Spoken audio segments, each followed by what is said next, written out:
আপনি যদি সৎ পথে চলেন তাহলে আপনার রিজিক বাড়িয়ে দিবেন স্বয়ং আল্লাহ তাআলা।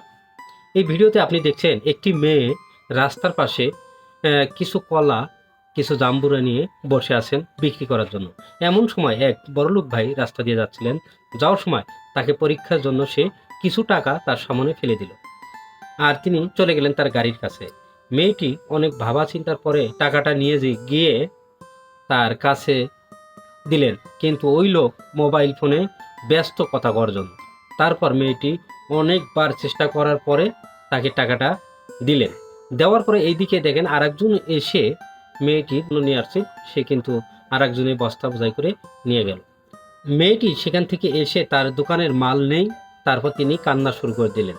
আর ওই ভাইটি দূরে থেকে তাকিয়ে দেখছিল যে মেয়েটি কি করে। তারপর ওই ভাই আবার ফিরে এলেন মেয়েটির কাছে, তাকে জিজ্ঞেস করলো, তুমি কাঁদছো কেন? সে মেয়েটি বলল, আমার সব জিনিস চুরি হয়ে গেছে। তারপর ওই ভাই তাকে সান্ত্বনা দিলেন এবং বললেন, এগুলো আমি করেছি এবং এই টাকাটা তোমাকে পরীক্ষার জন্য আমি ফেলে দিয়ে গেছিলাম। তুমি পরীক্ষায় পাশ হয়েছো আর এই টাকাটা আমি উপহার দিলাম।